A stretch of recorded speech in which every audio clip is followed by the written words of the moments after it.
Leke Alder.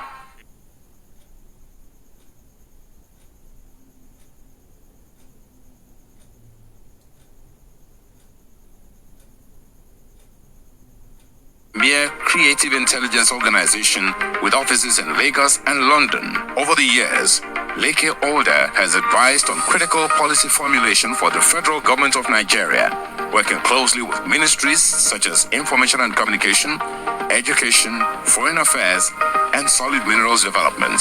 He is a trusted advisor in the global business landscape and has represented Nigeria on the world stage, serving on the board of the Nigeria Extractive Industries Transparency Initiative (NATI), and playing a pivotal role in Nigeria's hosting of the World Economic Forum on Africa. Leke Alder's thought leadership has been sought at some of the world's most prestigious forums, including Harvard Business School, Wharton Business School, and Kellogg School of Management.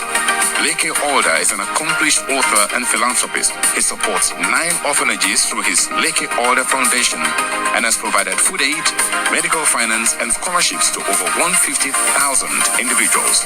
Leke Alder's contributions span diverse fields, yet his work is unified by a commitment to empowering people and promoting excellence in leadership. Coming up now, ladies and gentlemen, is our next speaker at the Excellence in Leadership Conference ELC 2024, Leke Alder.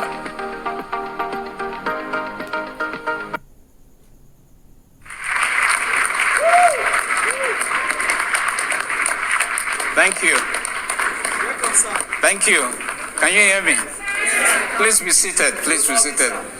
Thank you to all those who prayed for me and are still praying for me, I hope. You know, my wife has banned me from eating cakes and all those kinds of things. No sugar, no sweet things. Well, sometimes she gives me latitude and says, she said to me today, if I perform very well here, she'll give me cake. So what I want you to do is, because she's probably watching at home, what I want you to do is that even if I don't perform, just begin to clap.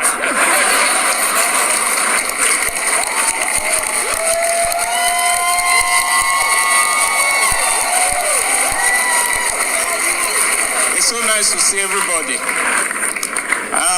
First, let me thank my brother, my friend, Pastor Dr. Sam Adeyemi, and my sister, Pastor Mrs. Adeyemi, Nike Adeyemi. I don't know how to thank them. You know, when you're in trouble, that's when you know your friends. A friend is born for adversity. These are my friends, and I want to thank them publicly. I deeply appreciate you. Now, we're talking about leadership this morning, and one of the most difficult things in my line of work is definition. But for you to understand what I'm going to be doing today, I want to teach leadership from a backward perspective, word opposite that perspective. So if I tell you white, what do you think I'm talking about? Okay, now can somebody from our school, one school, I want a very tall lady from a school and a very small man from a school.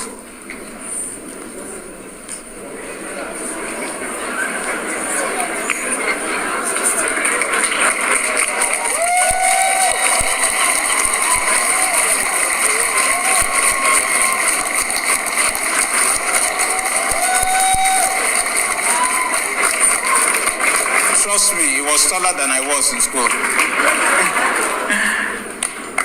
Okay.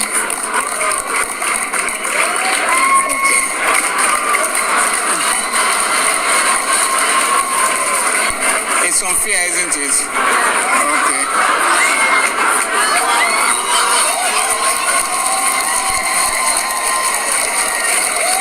Now, he reminds me of me when I was in school.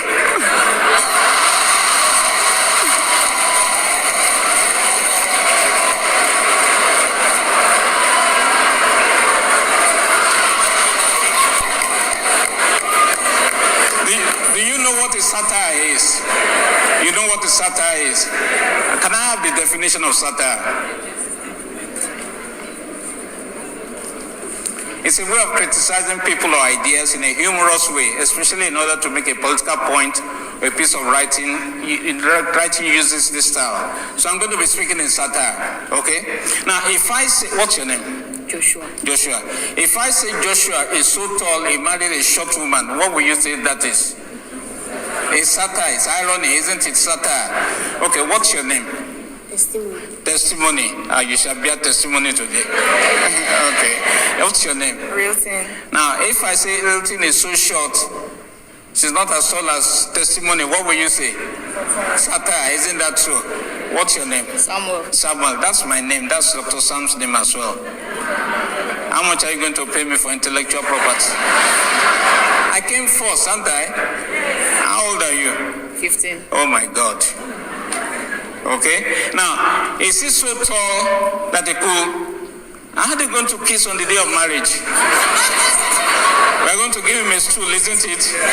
Okay, so thank you all for. I just want to introduce you to Let's Say Satire. So look it up. Give them a round of applause. Thank you, sir.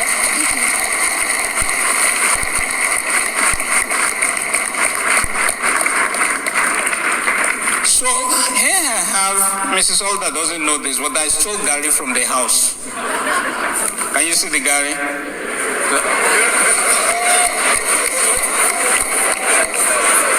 Now the reason is just in case Pastor Leke is not around, and I'm left with Pastor Sam, he may not feed me. So I brought my Gary. Now, Gary is a rare commodity, and I'm going to use it to illustrate something to you. In my house in secondary school, we used to call it Barium sulfate. That's the formula on the screen. Okay. Now, there's a country. I'm going to start by giving you an illustration of a country, and I want you to just follow my reasoning. Remember, SATA what? SATA what? Satire, okay? So, there's a country in which, you see, this is a rare commodity. It's not grown all over the world, is it? Okay, I'm not sure they grow it in China. Okay, I'm not sure they grow it in the US either. So it comes from Nigeria mainly. It's one of our most important export commodities. So it's a very rare commodity. Okay, now let me take water. Oh yeah, clap for me now. I'm taking water.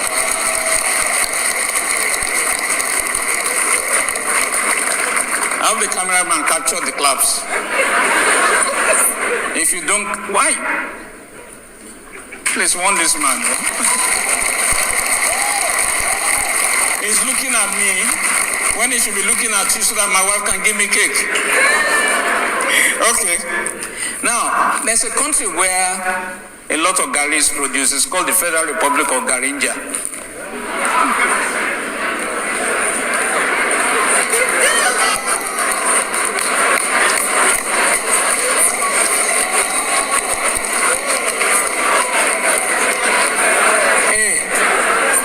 The title of this talk is The Innovative Leader, isn't that so?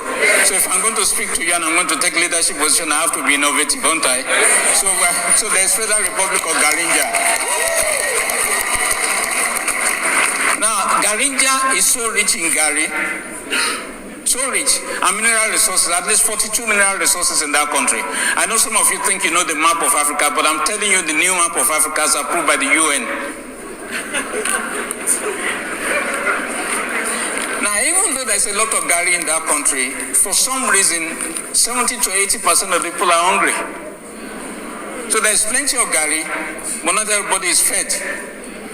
And the IMF, UN, other trilateral relations countries are wondering what is the cause of hunger in Garinja. They've tried everything since 1960, it's never worked. And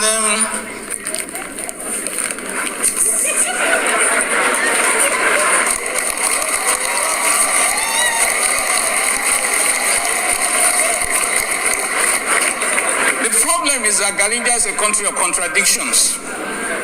Okay? It's a democracy, but it's not a democracy because ballot boxes are snatched. It operates a federal system of government, but it's not a federal system of government. It's like unitary system of government. It's a capitalist economy, but it's a socialist economy as well. It is divided into regions, but they don't practice regionalism. In short, Garinja is what? A paradox. The people of Garinja are quite intelligent, and you can tell when you go there. But they are not community-wise. They are intelligent individually, but they can't organize themselves politically for the prosperity of all. But the reason that the World Bank, the IMF, and other international institutions cannot make sense of Garinja is because they are not cognizant of the political ideology of Garinja. You see, every nation has a political ideology. For US, it is capitalism. For Russia, it is communism. For China, it's communism stroke socialism. But for Garinja, nobody knows what it is.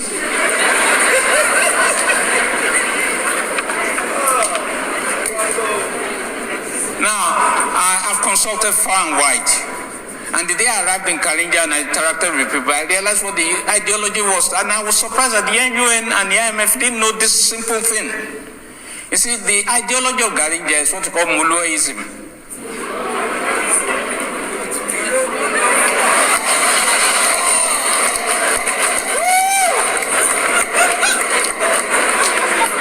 How many people have been inside the Molue? I thought you guys were going to pretend. I have never been in a Molue before. If I've ever been inside one, may God bless me. Now, a Molue is the name itself, practically conjures the train that is on the rail track and is Molue-ing everything. It's destroying everything in its way. And have you noticed, I know you've never been to Garinja, have you?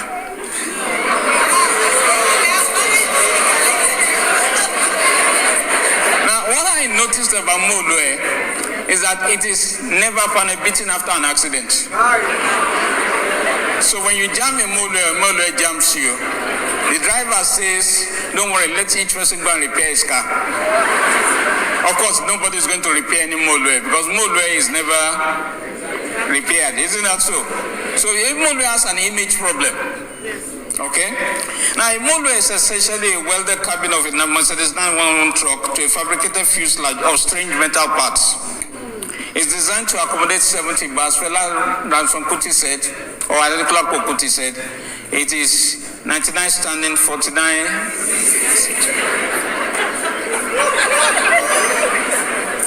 Now, there is no ticketing in Molue. So the passengers are trying to cheat the conductor is trying to cheat the passenger. And so passenger-conductor fights are very many.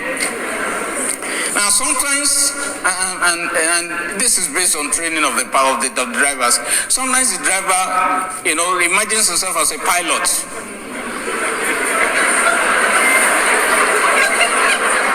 So when he imagines himself as a pilot, he flies up Third Mainland Bridge. Molue is the original weapon of mass destruction. Now here's another irony. Molues are painted yellow on the outside, even though it's dark within. So when you enter Garinja, it's an ideology thing. When you enter Garinja, it is dark within, but if you step out of the country, it's sometimes sunshine yellow. Which explains why Garinjaites do very well abroad, but are stifled at home.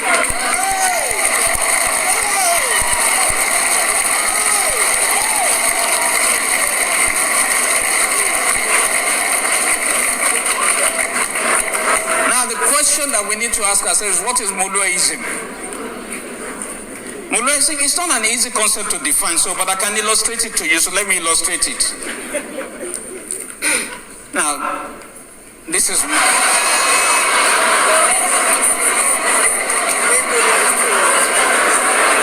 Why are you guys laughing? Please clap for me now.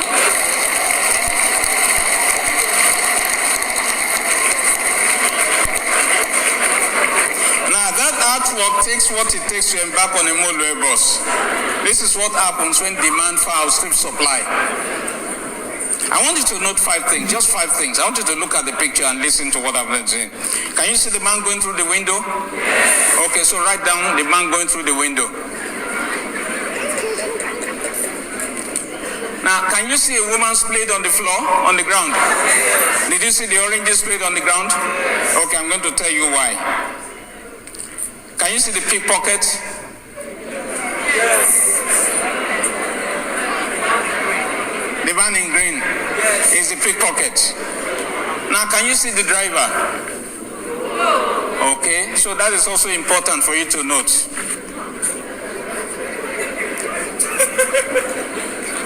Now, anytime you have an ideology, they are what you call maxims. And Molue-ism is not a stranger to maxims, okay? So I'm going to give you the 11 maxims of Molue-ism, and that will explain why there's a lot of Gari in Garinja, but everybody is not felt. So 11 maxims. If you understand these 11 maxims, you'll understand leadership. And I want all of you to follow Molue-ism this afternoon. The first maxim of Molue-ism is impunity is legal. Oh, before we go too far, let me thank my daughter, Olamide, who did all the slides for me. And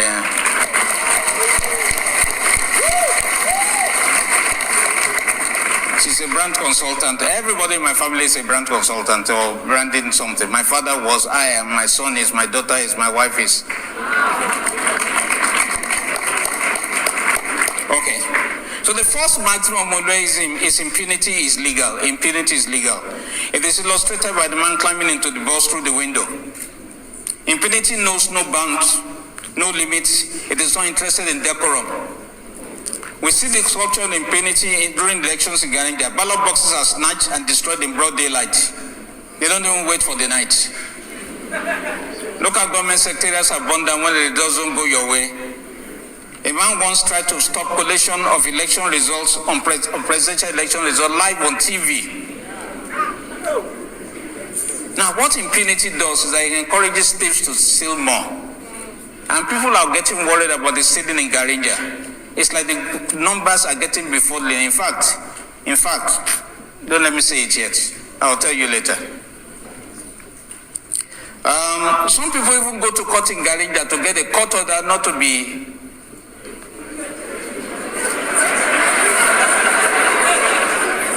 How do you get a court order not to be investigated by the police?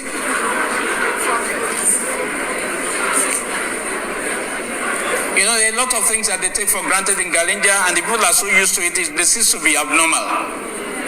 Can you imagine a politician in England going to court to get an order that the Metropolitan Police should not investigate him? And he gets the order. So impunity is legal in Garinja.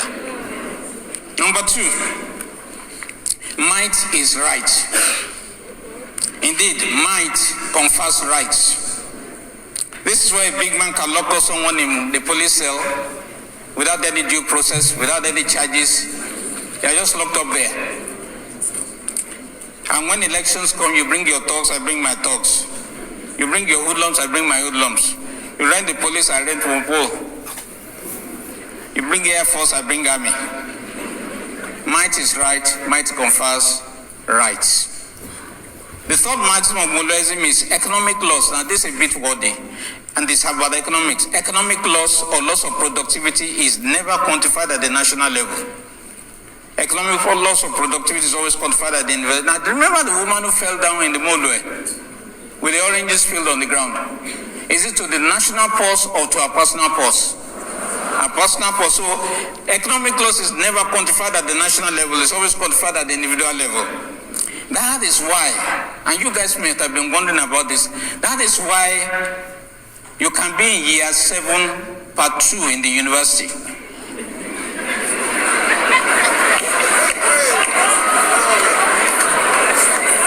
You know how it is when the lecturers go on strike? Year after year after year. Is it a national loss or is it a personal loss? It's a personal. The economic value or loss of productivity is never quantified at the individual level. Okay? How many holidays do they have in Garinja? Can you guess? Okay, so if a national holiday falls on weekend, what do you think they do? Do you see what I mean now? Economic loss is never quantified at the national level. It's always quantified at the what? individual level. So the state doesn't compute those losses, because if you compute those losses, you're running into trillions of naira. So they love holidays in Garinja. They even celebrate democracy twice.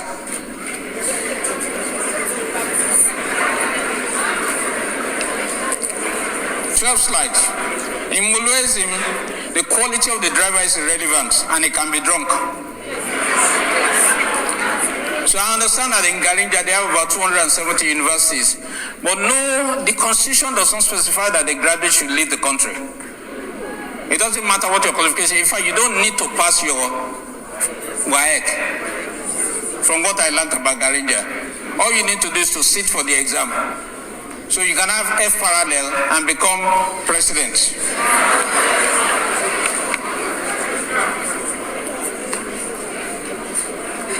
Now remember I told you that the Molue drivers can be drunk. Now in Garinja, when drivers are waiting for embarkation, when people are embarking, the driver sits with the ogogoro seller and gets drunk. Okay?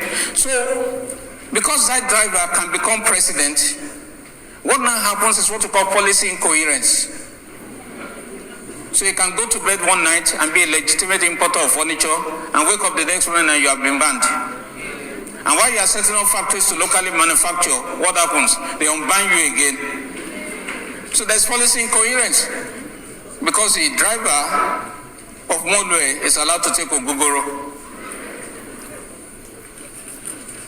Number 5. In Molue-ism, national image is irrelevant. This is typified by the battered Molue buses. Molues are never panel beaten. National identity, see, let me explain. If you've been traveling and you get to an international border, you see the American. It's almost like you say, hey, this is me, American, this is my passport, and they say, okay, pass through. Then a British person comes, say, oh, I know you, please pass through. Then a Garinja, it comes, step aside. So you are guilty until you prove your innocence. I remember I was in a hotel.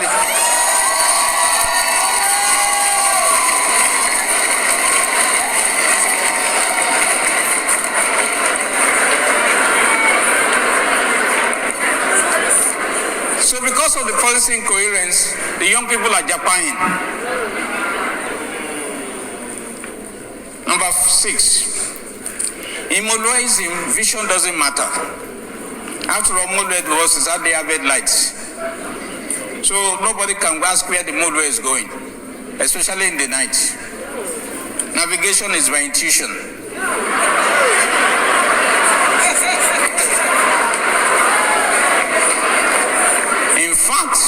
In fact, it is illegal for you to ask what the vision of the country is. Does anybody know the vision of Garinja?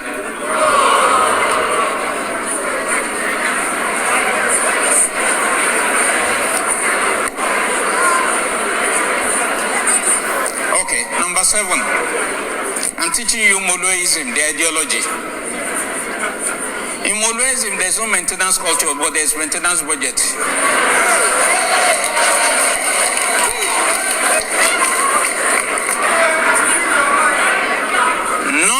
Of the Gari processing factories work. So they import Gari.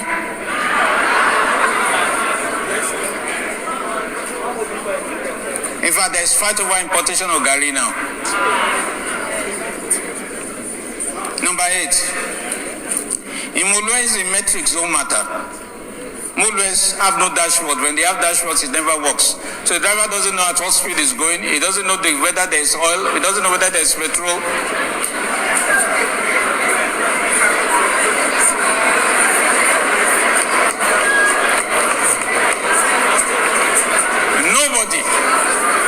Nobody around the world knows the population of Garinja because there's no gauge. Nobody knows how many children are born per year. In fact, let me tell you, nobody knows how much Gari is produced in Garinja in a year. So what they do is that they just use guesswork. Because if you don't have statistics, how can you plan? So if you have so many children that are being born, then you know you have to invest in what? Secondary schools, primary schools, and things like that. Isn't that so? As these children are growing, what do? You invest in power. Because there's going to be more consumption, isn't that so? Yes. So it's so important, statistics is so important, but in Garinja, apparently do not matter in Molue-ism, okay? Now, in Molue-ism, religion is critical. Which is why, now you guys don't know this, but the state finances pilgrimages in Garinja, even if the people are not asking for it. As long as the people are going on pilgrimage, they will continue to ask God for what they should be asking their government.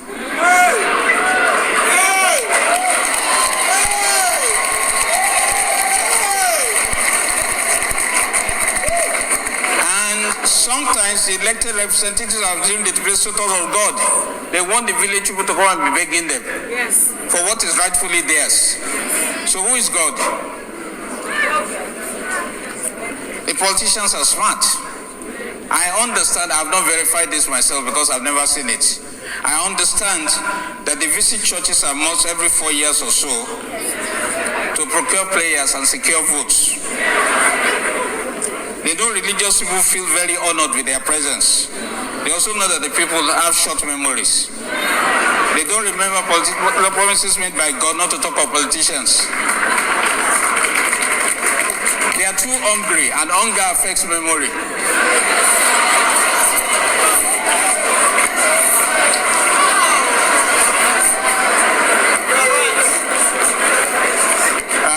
Still talking about miracles. Listen. 40 billion Garinjites, 40 billion, that's the money in Garinja. It's called Garinjite. 40 billion miraculously turned into a goat. And you guys don't believe in miracles. Now, fire has also been known to God. Say, fire visits a public building. It doesn't visit the reception. It doesn't visit the MC's office. It doesn't visit the CEO's office. It goes straight to the accounts department.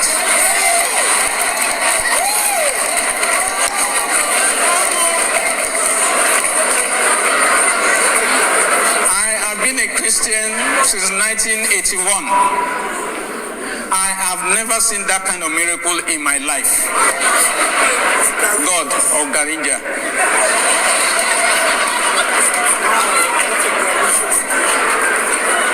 Number 10. In Molue-ism, life must be made hard for the citizens. In fact, the coat of arms of Garinja is life must be hard.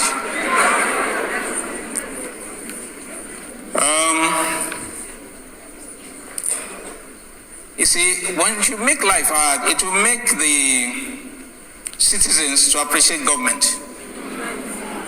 And so when you apply for passport, it must be hard. You want to sit for exam, it must be hard. To get driving license, it must be, I didn't say so, you said so. In fact, to vote during elections,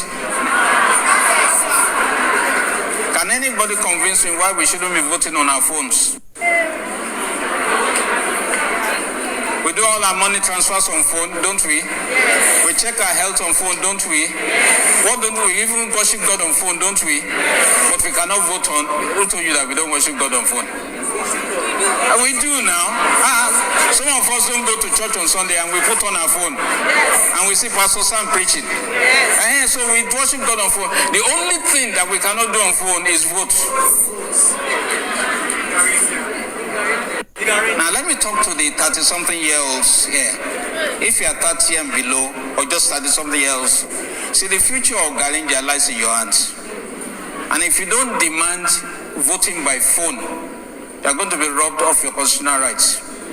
Because why are you spending a whole day at the polling booth when you can just spend 5 minutes?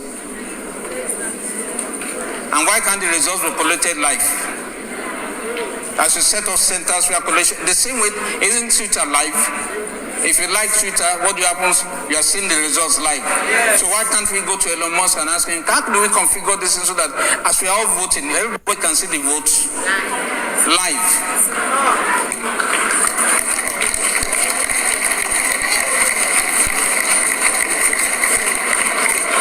How is it possible? How is it? And I'm planting very dangerous ideas. Because if you don't, the gerontocracies are going to keep on robbing you of your rights. Most of these people became leaders in government at the age of 30-something. Go through Nigeria's history. I'm 60. And people older than me are still controlling things. Whereas the young people constitute the majority of the country. How does it make sense that they're not represented in government?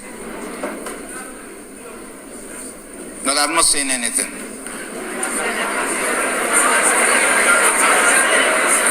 You know, the miracle of Garinja is that total number of voters, number of votes cast can be double number of registered voters. You guys believe in God. There is God, though. In fact, I beg both to say that what God cannot do.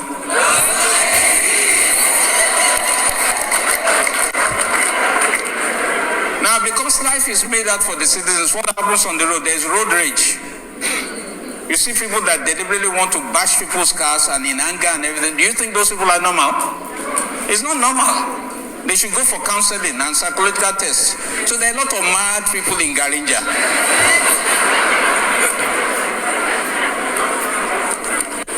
And here it is. The fight is Garinja. Because of all this hardship, the fight in Garinja is so much that people even fight inside Molue. So, can you come forward? Be quick so that Mrs. Please clap for me. You know how to fight in a Molue. This one doesn't know how to fight in a Molue. Okay, let me tell you how it starts. You don't see anything, you say, open the window.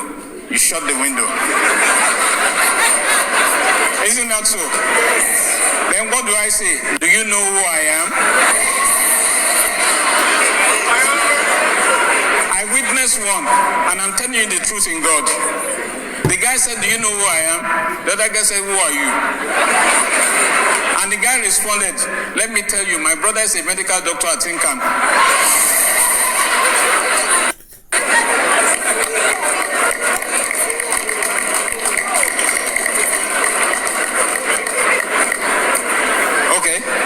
So in Molue-ism, we're still learning the other. You've learned capitalism, you learned socialism, you learned communism. So you're learning Molue-ism, okay? Okay? In Molue-ism, moral values don't matter. And history does not matter. Children cannot be taught moral values and history in school. In this way, there's no yardstick of measuring the character of criminals. And because the people have no idea of history, they don't know where they're coming from. This ensures that the people keep on voting the wrong people into power. So the people suffer memory loss. So when somebody has put them through horrors, they revote the person continuously, right? Because they have short-term memory loss. Do you understand? Okay. So now that you have the 11 maxims of Garinja, let's try and define what leadership is in Garinja. And let me explain to you so that you don't think that what I'm saying is strange. You've never been to Garinja, have you? Okay.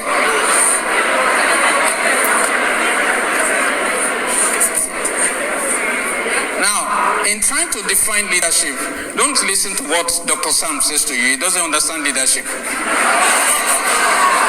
I know he has a PhD in it, but he doesn't understand it. Okay, now this is how you arrive at definition of leadership. Now, Garinja used a dictionary called word opposite. So in Garinja, okay, that's what we call Garinjtionary. Okay. Now, bad is what? Backward is what? Divisive is what? Unity. Cheating is what? Smartness. A 419 is a social influencer. Indeed, the excessive and auctioneering way of senators is poor pay. And band A means band C, and band C means band A. Unitarianism is federalism. A godfather means father governor. So the difference between Dr. Sam's definition of leadership and Garinja's definition of leadership is that he sees leadership as service. In Garinja, leadership is defined by power. You understand? You don't need to have moral values. You don't need to have any of those things. Just be in power. And so in Garinja, traditionally, a leader, I'm giving you the right definition now. I told you don't listen to Dr. Sam. In Garinja, and I want to read from the dictionary now. A leader is someone with no moral scruples, who leverages power and the accoutrements of power to oppress the people and selflessly appropriate their heritage. He lies constantly, makes vague promises, is only concerned about himself, his family, friends, and acolytes, and establishes stolen money in a foreign bank account. That is the definition of a leader in Garinja.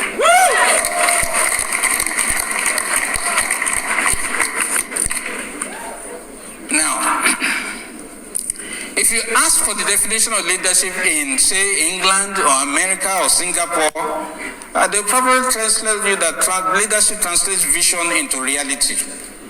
And that the leader is an inspirational figure who, through personal example, influences, guides, and inspires a collective for the good of all and generations yet unborn. Let me read that again. A leader is an inspirational figure who, through personal example, influences, guides, and inspires a collective for the good of all and for generations yet unborn. Now, this is the international definition of leadership, but it's not used in Garinja. It's used in Dubai. And Dubai has shown us that it doesn't really take much. In Garinja, they built the national stadium for a certain amount, which is the same amount that was used to build the world's tallest building.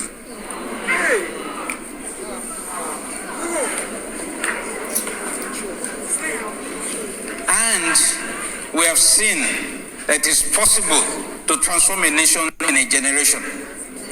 It doesn't need to take 100 years. Dubai did it in less than 100 years. In fact, the first time I went to Dubai, I saw the bus stops had air conditioners. I came back sad.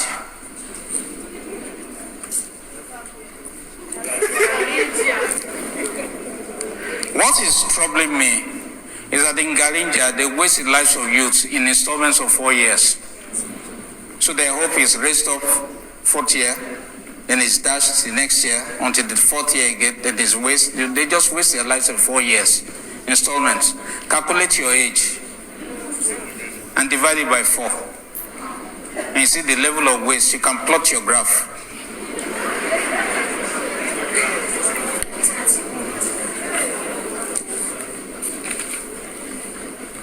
So assuming that we leave Garinja and we come to the real world, the world of Dr. Sam Adeyemi. Now you can mind him now. I want to say what it was. There are several principles of leadership. The first one is rule of law. Everyone is subject to the same laws, including those who make the laws. No one is above the law. You have to lead by example. You cannot exempt yourself from the rules and expect others to follow the rules. Now, when I'm talking leadership, I'm not talking national leadership or church leadership. I'm talking leadership in all ramifications. Family, home, office, community, youth, church, political, pastoral, whatever form of leadership, there must be rule of law. We must know where. That's why God gave the 10 Commandments. It's not a sin until you break the law, isn't that so? Okay, so there must be rule of law. Number 2, there must be nobility. You don't use your position to oppress people. Now, look at what my daughter has done now. Yes, she's cancelling Garinja maxims and superimposing Dr. Sam's maxims. You're not getting out of my cake.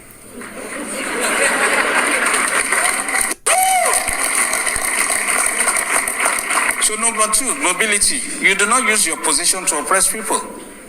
You are honest and you have integrity. You understand people are leading and take them into consideration when you make decisions. Number 3, accountability. You understand what it means to be accountable for your decisions and actions. Now go and study the history of banking in Garinja. A lot of the banks that failed was because there was no accountability at the top. So So there was a lot of insider trading, insider loan agreements, and all sorts of things. And what happens? The banks just got wrecked. You can't have a system that has no accountability and expect it to succeed. I don't care what it is, a small company, an SME, a corporation, a big organization, it won't work. What we'll do is that you'll have individual sovereignty, where individuals become sovereign and they block every other person. If you are working in the office and your desk is is a bottleneck, you are a Garinjite. Okay? You understand accountability and foster growth, and you are an effective leader. To be an effective leader, you need to learn from your mistakes. You will make mistakes. There's no young man or woman who doesn't make mistakes. If you don't make mistakes in 40 years, your name must be Jesus. Number 4, qualification. You must be qualified for the position that you're undertaking. You don't promote yourself to incompetence. And if you are not what you say you are, what you need to be, then you go to school, you train yourself, you tutor yourself, you find a way of qualifying. But you see, the political power is so strong that when you take a decision at that level, it affects the lives of millions. So you can't afford to be ignorant. You ask people, I want to go into government. Do you understand economics? No. Do you understand sociology? No. So what exactly do you understand statistics? No. Do you understand philosophy? No. So what exactly do you know? I know how to win elections. Number 5, optics. How you present yourself and what others see is important. You do not create a false narrative about yourself. Let me explain. Please come out. The lady. Now only you. Lady. Okay. So this lady projects herself as something, say, in church. And then, what's your name, please? Valada. And then, Valada. I've never heard of that kind of name. Are you sure it's your real name? Yes, sir. Okay, so this lady comes to church and she's the epitome of virtue. But then you go home and it's the opposite. That dissonance gap between what is and what is projected is a lot of trouble and heartache. Whoever marries such a person is in trouble. Because you are marrying the worker in church, you are not marrying the lady at home. And there is trouble. Do you understand? So leadership cannot have a dissonance gap. Even though that is what is preached in Garinja. You can't be one thing and be a thief. You can't be a leader and a thief at the same time. They are irreconcilable factors. But in Garinja, everything is so abnormal that everything is now normal. That abnormal is now normal. And normal is subnormal. Do you understand? Yes, sir. Thank you so much, Valada. I'm grateful.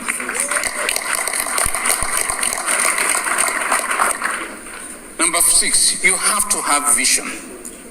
A vision of a roadmap is a roadmap for where you want to go. If you have a vision, if you have no vision, you are simply going around in a no man's land.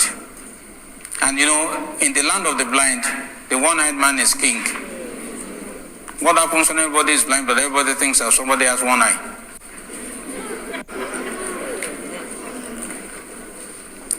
Once you have articulated the vision, you must work towards it to achieve it. Number 7, morality matters. You understand the difference between right and wrong. You do the right thing. You have values and you abide by them. You enforce them. You spurn corruption. You value honesty. You are straightforward. You do not deal in moral ambiguities. It's not, it's not really black and white. There are 356 shades of gray. You understand? There can't be moral ambiguity. There must be objective definition of something. When Jesus came, he said, I am the truth. In other words, I'm the objective definition of what is true. But if he says I'm a truth, then you have your truth, I have my truth, Jesus has his truth. So that's relativism of truth. Isn't that so? But in leadership, there should be no moral ambiguity. That's what they have in sin. And that's what transformed that country from a backward economy into a first world economy. So what are the factors militating against leadership? I just want to reel those off so that you can understand, and then I will go and sit down. The first factor that militates against leadership for young men and women is fear of success. There are those who are afraid of success. The second one is fear of exposure. You like your privacy so much, you don't want to be investigated, you don't want to be spoken about, you don't want to be treated about. You can't be a leader and not have that. Number 3, fear of inadequacy. Number 4, fear of accountability. Number 5, fear of death. They will kill me. And then low self-esteem. And lastly, imposter syndrome. When you think everybody is better than you, and you are the only one who is not good. So, the big question I want to ask is, in your home, in your business, in your profession, which leadership model do you subscribe to? Garinja or international? I want to thank you so much for listening. God bless.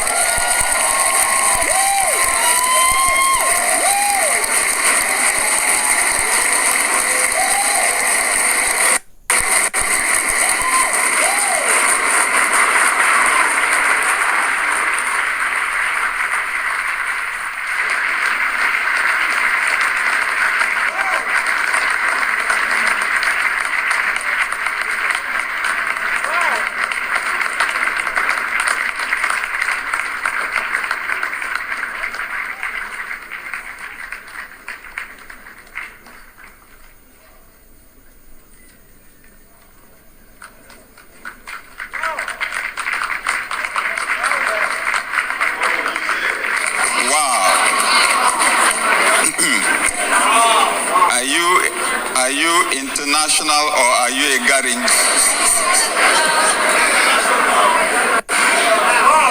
Wow. Let's appreciate Mr. Leke Alder again, please. Thank you.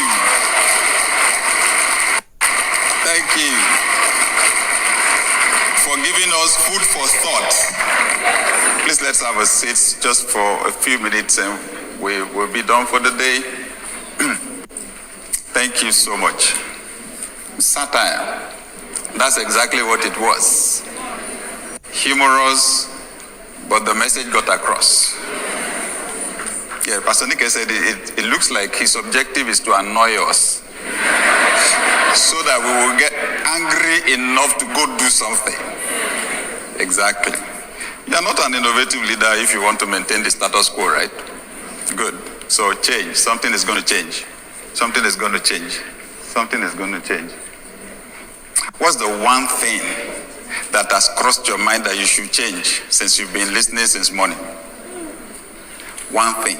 When I leave here today, this is one thing I already made up my mind I'm going to change. Can we share? Just for a minute?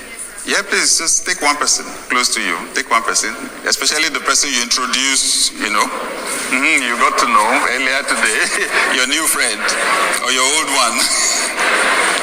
Yes, one action step.